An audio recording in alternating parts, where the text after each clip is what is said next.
Today, we're talking to a brand who's doing a live case study on how they're trying to double their Amazon sales, but they are also crushing it off of Amazon, including doing some things that almost no Amazon sellers are doing.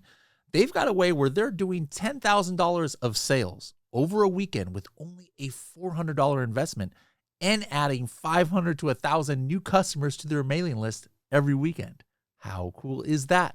Pretty cool, I think.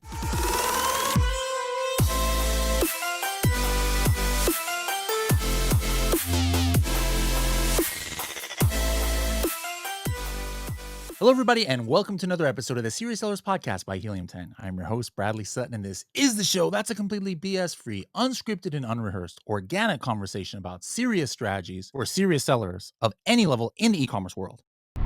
We've got a couple serious sellers here today who have pretty much opened their lives as their live and their livelihood, their business to the world to kind of like get a peek into how they're going to double their sales on this series that we have called Scale Stories. But this is the first time they've been on the podcast, so we're just going to go through them as if they're a regular guest and not celebrities on a reality TV show anymore. But Dean and Tracy, welcome to the show.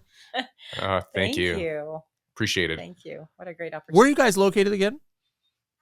So we live just outside of Greenville, South Carolina, and our factory is not too far from there. Okay, South Carolina. Where were you guys born and raised? I was born in Toronto, and those are fighting words because like Toronto is going against my Dodgers in the World Series right now. Yes. But okay, I didn't wear my Dodgers hat, so we'll stay away from the baseball references. So Toronto, and then at what point did you move down and south? then I moved to Calgary. Met Dean there. We have, and I birthed both the kids there. And then we moved to Florida in 2012. Calgary to Florida is a big climate change, I would Sure have to is. say. Yeah, That's the reason. There you go. Yeah, the weather was it's just too much in Calgary for me anyways. And so, Yeah. Did you guys go to university up there or in the United States at all? I didn't do any university in the States at all. All my schooling was all done in Canada. And so, Okay. And I just went through the School of Hard Knocks up in Canada. That's what I like. I actually didn't get a college degree until I was like 30 or something, just because, and it was just because one of my companies I was working for at the time was paying for it. Like I just went right into working after high school myself. And then most of the people I ask about that, they're obviously not doing what they went to college or university for because they're in e-commerce. So but I like asking it because I think something that's important for anybody who's a listener out there is you don't need a certain educational background or even any education, especially higher education is not necessary to succeed in e-commerce. What about the birth of your brand? In the episode of Scale Stories, we talk a little bit about it, but some people who are listening here might not have seen that episode yet. So can you talk about when it started and how? Essential Candy came about from a bike ride that I was on, and I had a divine inspiration to help a friend of ours at the time, our son's baseball coach, go through cancer treatments. And so after sort of playing in our home kitchen, creating a couple of blends, it sort of all melted together into one particular piece. And we became that story where he told someone, they told someone else, and I just freely made candy to help with the nausea that was relating to the chemo treatments that he was undergoing. And so within his world of cancer treatments and traveling and all of that, the digestive blend was born. And it wasn't too far after that Dean. How did that happen though? Like, did you have a background in formulation of candy? I mean, like that's not. Yeah. That did. I'm missing the segue here. Right. Fair enough. So I have a culinary background first and foremost. So I cook for our family. I bake also. I'm a 5th generation pie baker. Wow. And so, Oh yeah, you got to taste those. I do Yep. make an I'm not going to be on my incredible carnivore diet when you guys are in town next. right. I do make a pretty amazing fruit pie, as well as meat dishes and things like that. But so I understand flavor. I understand how to make something taste like it should, and then it became, how do I elevate a simple, you know, straight up apple pie as an example? So it became this, do we want to start a pie business or do we want to start a candy business?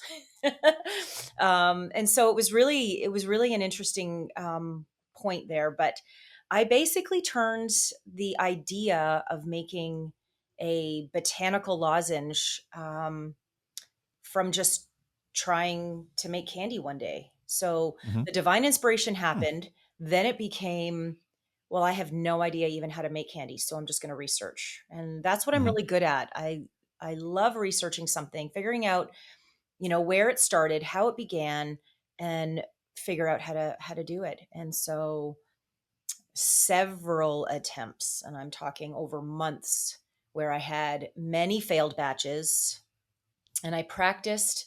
My son and I in the kitchen, we practiced many times throughout many batches.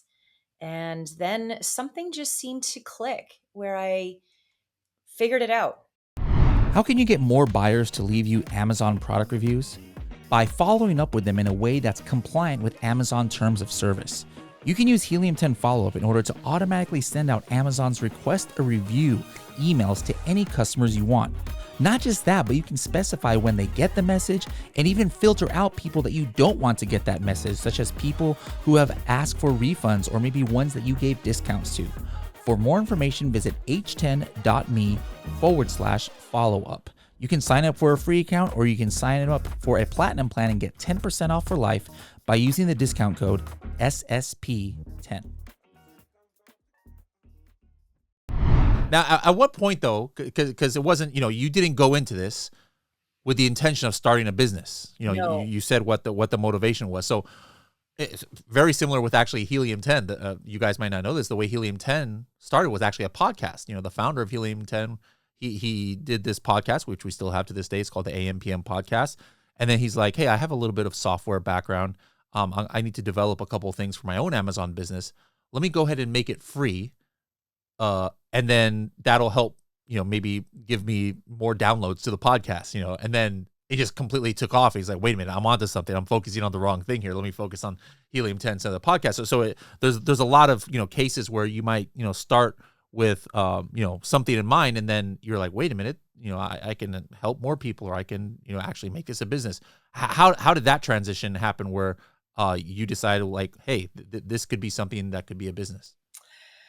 Yes. Well, I think initially it was, let's test the market first. Let's just see how this fares at a green market.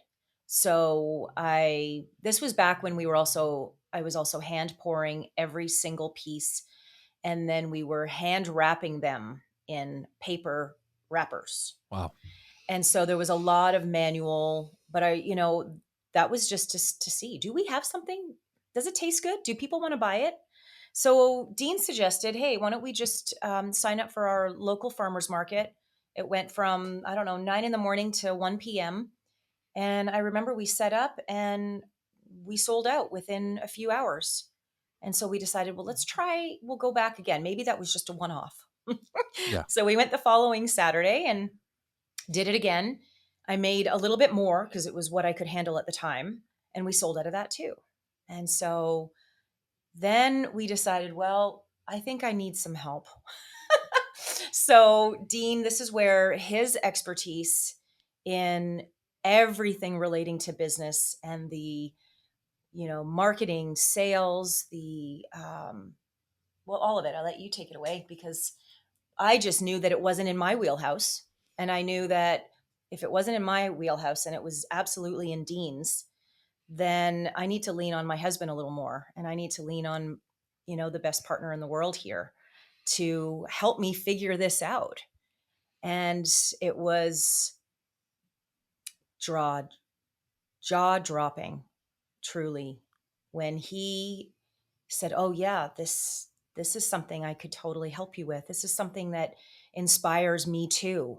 Um, at the time, his parents were aging, and there's things about what we were doing. We're helping people, and ultimately, he was on side right from the beginning, right from the very first day that the idea came to me of helping our friend. He was like, I can get behind this. And he was working full time at the time. And so it was Dean's spare time where he automatically just, well, we got to see if there's a website available. And he goes on, whatever it was and searched it. And next thing you know, we were picking a name and he was figuring out the website part. And I'm just watching in awe of how quick and natural he was just typing away and clicking, and it was really an amazing part to watch. And I don't get a chance to watch the maneuvering that you do with all of the behind the scenes and operational stuff that Oh, goes, I think that's important, especially when you have partner, whether you know married couples are into a business together, or there's two business partners. It's usually best to have the lanes. Like, hey, you got Yes. somebody who's Yes. the formulator. We got somebody who's doing marketing. Like if you're just everybody's trying to all their hands are in the pot, it's hard to really specialize in something. So I think the way you guys have it set up is good. Yeah. How long did it take to become like the main source of income for your family? This business, like you said, when you started, you were working full time. Long time. Yeah. I would say I was working for someone else, as Tracy mentioned.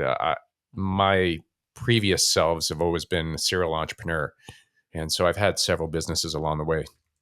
And it came to a point where we made a decision together to go, okay, it feels like this is the time where I can leave my business or the company I was working for and really apply my skill set, my talents, and focus on this, where it really is something that not only pulls at my heartstrings by helping people, but I truly believe in. So the passion's right there.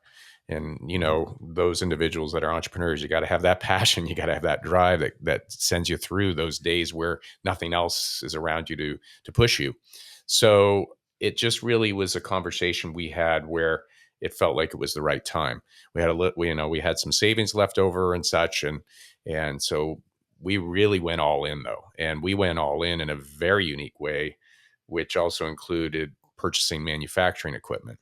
Now, you guys have probably one of the more unique cash flow source breakdown of any e-commerce entrepreneur, because like, first of all, the very first thing is you do something that almost nobody does, which is actually doing more money than your Amazon side of things, which is like going to, like, I don't know if you like call it like trade shows, farmers markets type things, or exhibitions, whatever. But is that the biggest chunk of your income or your revenue from Essential Candy? Is that kind of like taking the show on the road, as it were? And then if so, how did you get into that?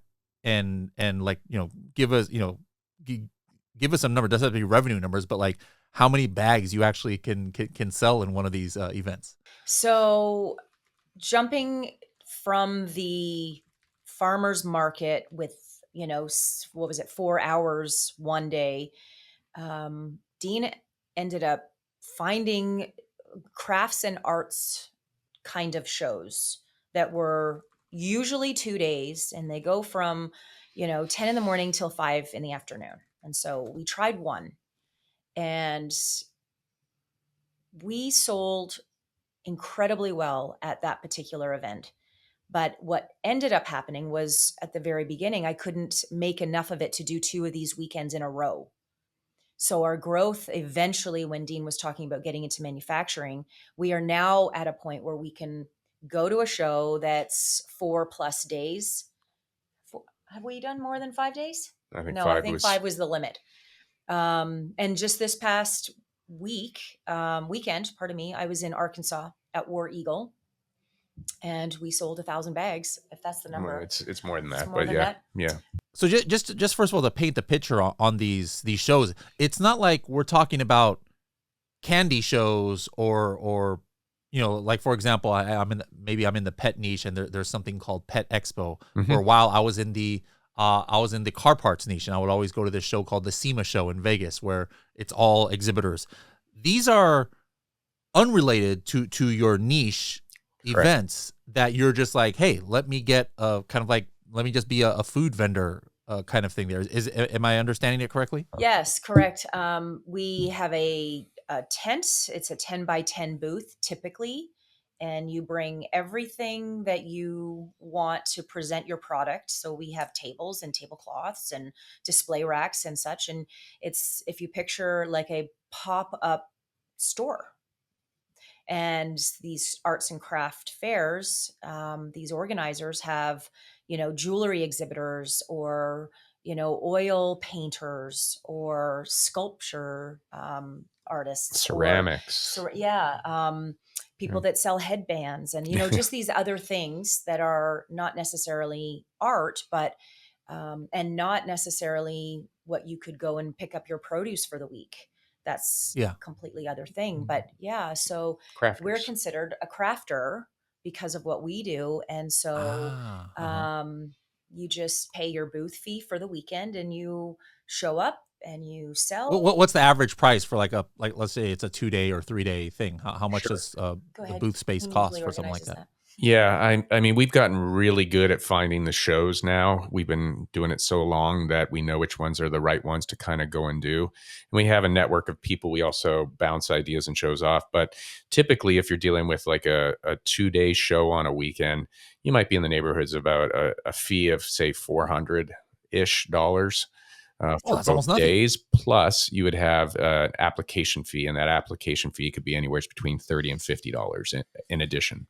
Oh my goodness, that's a great ROI. I mean, obviously, if you're having it, you said this one you had to drive 16 hours. That's your time is also money, but the actual event is not as expensive as I thought, especially if you can sell upwards of 1,000 units in one weekend. You're not going to sell 1,000 in one weekend on Amazon yet. Until we really ramp you up. I like that. Yeah, that's kind of interesting. It's interesting too. How do you find? There's some shows that may be 3 or 4 days, and those might be 600. You might even have some, like there's a couple shows that are very large with like 300,000 to 500,000 in attendance, and you'll find that will be somewheres of $1,000 for 3 days. Yeah, so it just depends on kind of. Still, that's pretty good to reach that number of people. I definitely pay. Well, it'll be well worth our time to do these shows. But here's the key thing that I don't think people connect when it comes to e-commerce and these kind of events. They are an incredible organic growth of customers, and we self-fund, we're bootstrapped, finances are always tight, we keep things really tight because we have to. But in addition, we're able to immediately generate that revenue, and as well create reoccurring revenue with basically no marketing dollars thrown at it.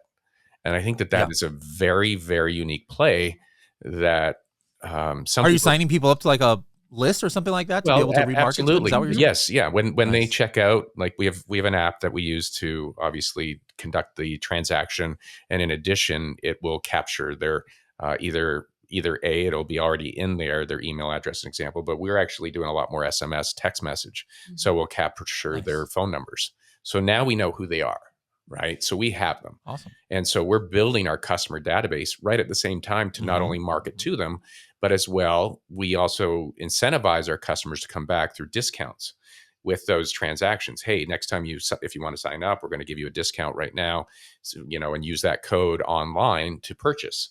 So we're creating kind of I would call it the perfect circle of the transaction, right? We meet the customer, they love the product, they buy it. Now we know who they are, we can market to them, and it creates a recurring buying structure. So we get testimonials as well from these customers, which builds our reviews as well from them. So, this is how we've gotten such a great review of our products as well, because it's through a lot of these initial purchases, right? So Yeah. it's a great revenue source, but really it's a great source for customers.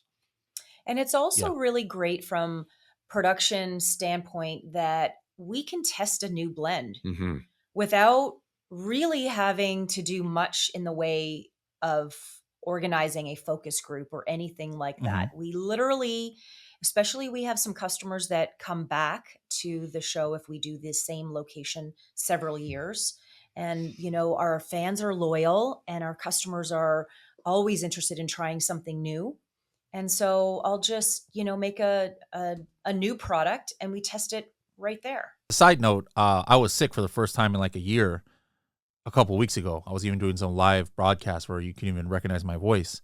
And you guys had sent me some samples and I was coughing, and that breathing one, I Yep. forgot what it's called, Breathe but better. that was a lifesaver. I was struggling that first night, just coughing. I couldn't get to sleep. And I was like, I'm going to go to the kitchen, get a glass of water. I was like, oh, I had these samples on, and they sent me a breathing one. I put that in and worked better than cough candy, and didn't taste as bad as like cough candy. So you got some good stuff there. But anyways, back to this back to kind of like these shows. Obviously, this is not going to apply to every single person out there. Like, Sure. I'm not going to take my coffin shelf brand and have success at a farmer's market arts and crafts show. I mean, maybe if it's a gothic themed one. Yeah. But there's a lot of people out there with certain kinds of products, obviously anything consumable and something that might have some kind of success. So how do you go about in our listeners' locales to start searching for these type of things to at least give it a try? Well, I think in one way to start is definitely like we did in some ways, those farmers markets, right? Mhm. Like test your product. What better way to see if you got something that resonates with people? And there's so many local little farmers markets that are on a Saturday or Sunday in a local town or city, and you can find them. I mean, you can even go into some local grocers, that maybe do more organic products and things like that. And typically they'll post something up on their boards or talk about it. So those are very easy to find. Obviously, doing Google searches, going in and just trying to find what kind of farmers market craft shows or art fairs are available this weekend or this month. There are a couple websites that are pretty good. Some of them you have to pay membership fees for to get that kind of information as well. But they're out there. And, I think also go to these shows yourself and talk to some of the vendors that are there. I mean, you're getting firsthand knowledge. If somebody's new, well, they don't have that information. But if somebody's there and they've created their craft and are out there, doing it weekend after weekend, talk to them first and say, hey, I'm thinking of doing this. Do you have any insight or any kind of feedback that might be good? Where do I find these things? Is this a good show? How much does this cost? We have people come up to us all the time at different shows and Mhm. ask us that exact same questions, Mhm. and we'll point them in the right direction. But if you do these shows, get to know your other vendor. We call them vendor mates, the ones right beside us or across from you. Mm-hmm, mm-hmm. Get to know them and start picking their brain while you're at this show, just for future information where you can sign up and things like that. So, but yeah, anything consumable, anything that, is made by that individual, I think has a place both not only at online, but it does have a place at these kind of shows. And they can be great revenue Nice. generators for sure. Yeah, I think existing Amazon sellers out there are very envious when you guys were talking about your list, because when you start, you guys know, you've been selling on Amazon for a while. You don't own your customer. You can't market to them. Right. You don't get their email address. You don't get their phone number. You can't add them to a list. So Amazon sellers do all kinds of things just to get some people. Like, they'll be like, hey, here, let me put a card in here for a lifetime warranty, and scan it, give us your email. And obviously that's not going to have a big opt-in rate. But they're like, hey, I'm willing to spend this extra money, make this QR code, make this insert, just to be able to get 1 out of 20 of my customers to join this list, so I can start building a list I can market to. You guys are adding hundreds of people every weekend, Yep. Yes. for free, pretty much. So you guys really have it well. It's actually this is actually going to help you. Like that product you said you're working on, if you do launch it for Amazon, to be able to leverage your existing audience to actually help boost your Amazon launch is going to be very critical. So that's awesome. Now, another unique thing that you guys do or have done that I didn't have too much background information on is I know some of your product is in some Amazon or Amazon Walmart stores. how did that come about? And because that's another thing that I think most Amazon sellers would love to be in Walmart stores, but very few can actually achieve. Well, Walmart is kind of an interesting animal. I would say we didn't kind of go maybe traditionally how people think they have to apply to Walmart. There's kind of like a twofold story here. So the story of how we got it, how things started, at least initially, Walmart every year has something called an open call. I think it's every year. And an open call Yep. you can apply to, and if they select certain number of brands that come in, and then at that point you have to fly out and you basically pitch the buyers at Walmart. And if they like your products, they invite you in for a test or things like that, depending on what that relationship looks like. So I applied us at an open call. So that was the first thing. Oh, okay. So just to see if we had something. And I do this periodically with different things and different retailers. And sometimes, just as an example, even with Helium 10, the whole scale stories thing. It was email shows up. Oh, hey, let's see if that even is something that, why not? Let's just do it. Same kind of thing happened with Walmart. We found out about this. I sent in an application, but here's where the story kind of started to change. I got a phone call from actually somebody in the executive kind of area of Walmart, the executive team.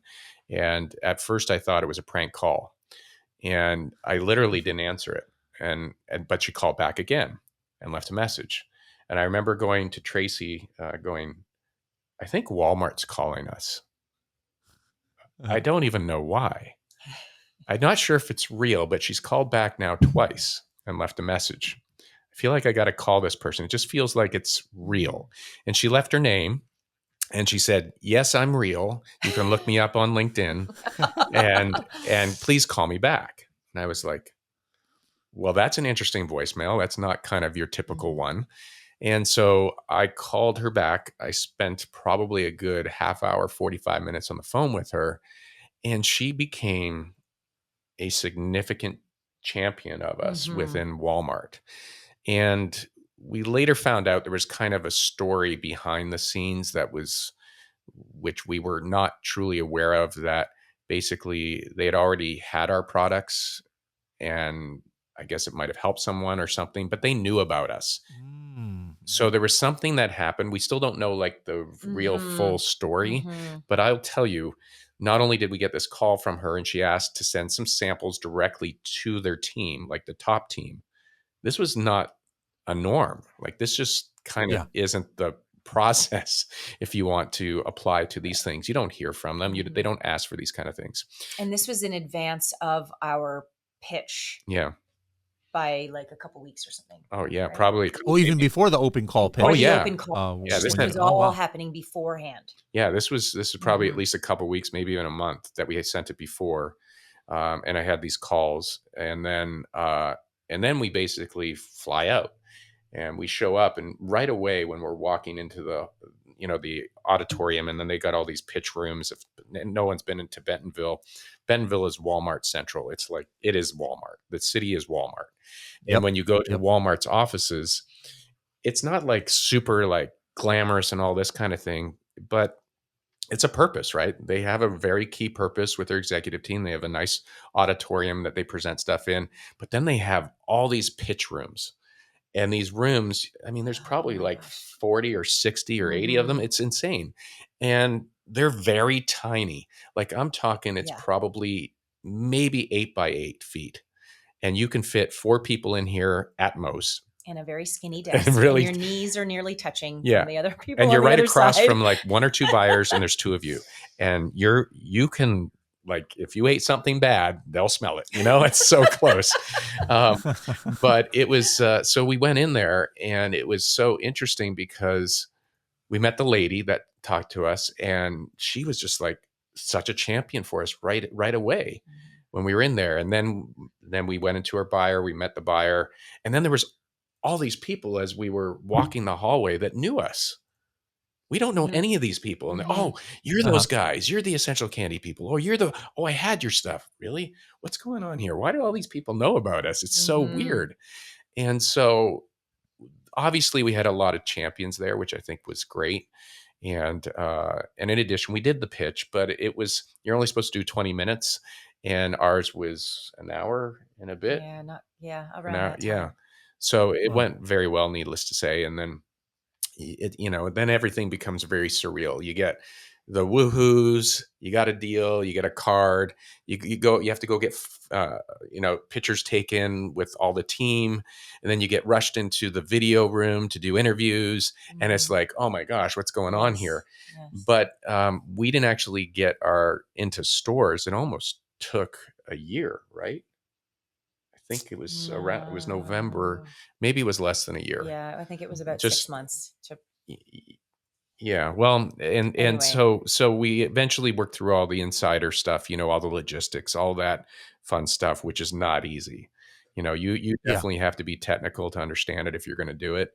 But thankfully, we were able to make all that and do all that internally, and then, we started shipping Walmart stores. We don't Our relationship with Walmart, we're very blessed with it, but it's an interesting one. POs just show up. They just show Yeah. up, every week, and we just ship, and it's a pretty straightforward, turnkey thing right now. So we're very Yep. grateful Yep. for that. We're not selling in every store nationwide, but we're selling in select stores that they decide that they're pushing Yeah. our products, and we ship to distribution centers. So it's just another kind of piece of the pie, another distribution Nice. area for us, and creates more awareness for our products. Now, the reason you came and did our casting call, like you had kind of figured out that, hey, we are not really doing all we can on Amazon. I think at the time you had said it was around like 10% of your revenue. And so you're like, hey, we think we're leaving money on the table. So you came in, our mentors went over some things with you. Since then we've been in contact almost every other week, or sometimes more than once in a week, doing different things. I think right now the big project we're working on now is your images Yep. on some. But for either of you, what were some of the eye-opening things where once the mentors, or maybe it was something I brought up, did bring it up, you're like, oh wow, this is definitely going to make an impact once we actually implement this. I wish we would have known about this earlier. What were some of those kind of like learning moments for you, top learning moments for you guys? I think the first thing that we always knew was part of what we needed to do, but it just reaffirmed it, was we have to get product inventory in Amazon. We have to consistently have it Mhm. there for Prime.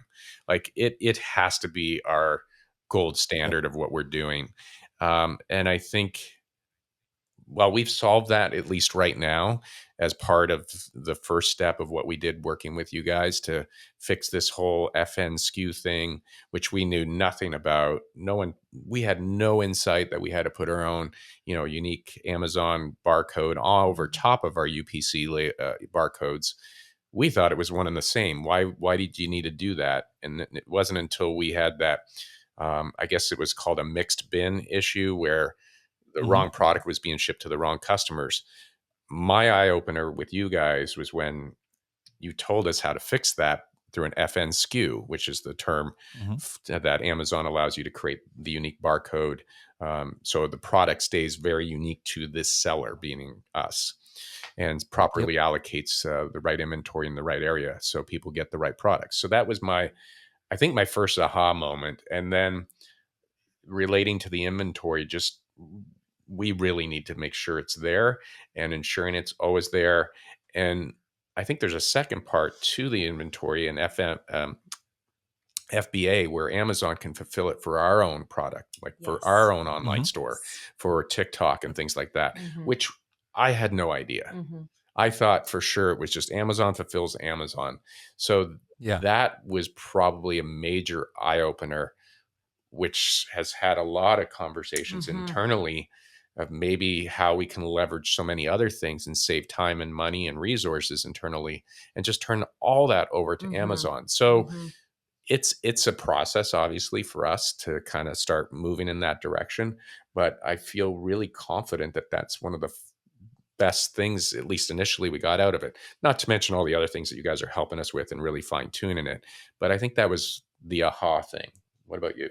Nice. Yes, mine as well. You just mentioned about how the FBA with Amazon also for TikTok. You know, we have Yep. strived to be on TikTok. We know that it's the one area that, you know, we don't have a lot of movement on. And it just seemed for me that because there were some challenges in putting our brand on TikTok, that once it's, you know, once everything is, I guess, up and running, let's call it, and things are, you know, a little bit seamless, that's another, you know, revenue stream and a whole other set of people that we are totally missing out on being able Yep. to help. So, yeah, that's the one thing that was really eye opening to me as well. All right. Well, you guys are just scratching the surface so far of the kind of like extreme makeovers that your Amazon listings and online commerce overall is going to have. You know, you're not really on TikTok Shop now, you know, as mentioned, and so that's something that's the next step of what we're doing. But the cool thing is that everybody out there is going to be able to follow the journey. So, guys, if you haven't seen their first episode yet, go to YouTube. Type in Helium 10 Scale Stories. You should see their episode.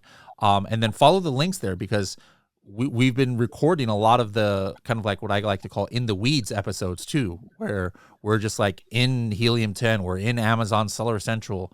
We're planning out inventory. We're planning out advertising and different things, and we're remaking the listing. Like we actually show you this step by step of what we're doing because we don't know what the results are going to be. The goal is definitely to 2x or 3x your sales. But guess what?